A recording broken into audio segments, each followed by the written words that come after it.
शिवभोजन योजना सुरळीत, सरकारचा गोरगरिबांच्या पोटासाठी सकारात्मक दृष्टिकोन. दादा भुसे यांचे आश्वासन. शिवभोजन ही योजना बंद होणार नाही असे स्पष्ट करत सरकार गोरगरिबांच्या पोटांची व्यवस्था सुरळीत ठेवण्याबाबत पूर्ण सकारात्मक असल्याचे शालेय शिक्षण मंत्री दादा भुसे यांनी सांगितले. काही चुकीच्या घटना घडल्या असल्या तरी त्यावर सरकार गंभीरपणे लक्ष ठेवून आहे. लाडकी बहीण योजनेत कोणतेही बदल नाहीत. लाडकी बहीण योजनेत नवीन तरतूद करण्यात आलेली नाही. सुरुवातीच्या काळात अर्जदारांची पडताळणी वेगाने झाली. काही जणांनी अर्ज करताना नियम समजून घेतले नसल्याने आता त्यांना आपली चूक लक्षात येत आहे आणि ती योजना सोडत आहेत. मात्र निकष पूर्ण करणाऱ्या कोणत्याही लाभार्थ्यांना योजनेपासून वंचित ठेवले जाणार नाही, असे भुसे यांनी स्पष्ट केले. याचबरोबर संत्रा उत्पादक शेतकऱ्यांसाठी मोठे पॅकेज मंजूर होईल. सोयाबीन खरेदी मुदतवाढीचा सकारात्मक विचार. सोयाबीन खरेदीची मुदत संपली असली तरी यापूर्वी मुदतवाढ देण्यात आली होती. अजूनही शेतकऱ्यांकडे सोयाबीन शिल्लक असल्यास संबंधित विभाग त्यावर सकारात्मक निर्णय घेईल, असे माध्यमांशी बोलताना भुसे यांनी सांगितले. आज अमरावती विभागाच्या 5 जिल्ह्यांचा आढावा बैठक संपन्न झाली. त्या भागामध्ये अतिशय समर्पित भावनेतनं कार्य करणाऱ्या शिक्षक बांधवांनी त्यांनी काही नाविन्यपूर्ण काम केलेलं आहे. त्याचं प्रेझेंटेशन दिलं. काही शाळांना पण भेटी दिल्या.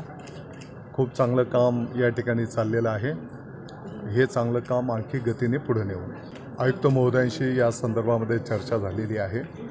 येणाऱ्या काळामध्ये त्यांचा पण निर्णय आहे की या शाळांमध्ये विद्यार्थ्यांची संख्या कशी वाढेल, त्या दृष्टिकोनातून त्यांनी पण नियोजन केलेलं आहे. आपण काही काळजी करू नका.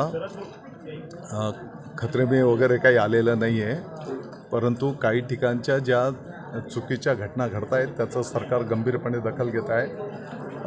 हे गोरगरिबांच्या पोटाची ही व्यवस्था आहे. या संदर्भामध्ये सरकार सकारात्मक आहे. बंद कुठं झाले? निकष लावले, विकास होत नाही आहे, बघा, रस्त्यावर येतील असं त्यांचं म्हणणं आहे. ऐका, त्याच्यामध्ये नवीन कुठलीही तरतूद केलेली नाही. जे जुने नियम होते तेच नियम आहेत. त्या काळामध्ये ती नवीन योजनाच नवीन स्पॉन्सर्ड झाली.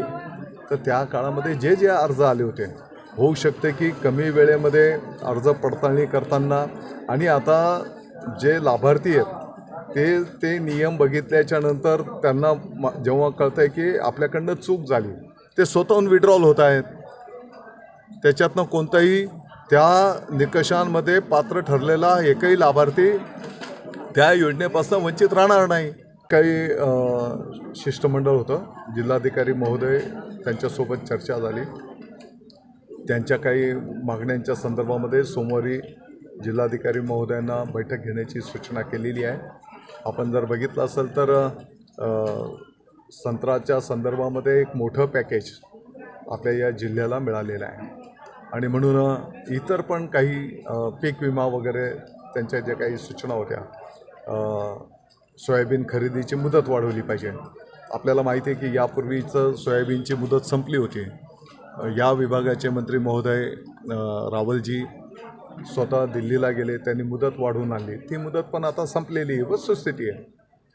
आणि अद्यापही जर शेतकऱ्यांकडे सोयाबीन शिल्लक असेल तर तो विभाग त्याप्रमाणे सकारात्मक निर्णय करेल.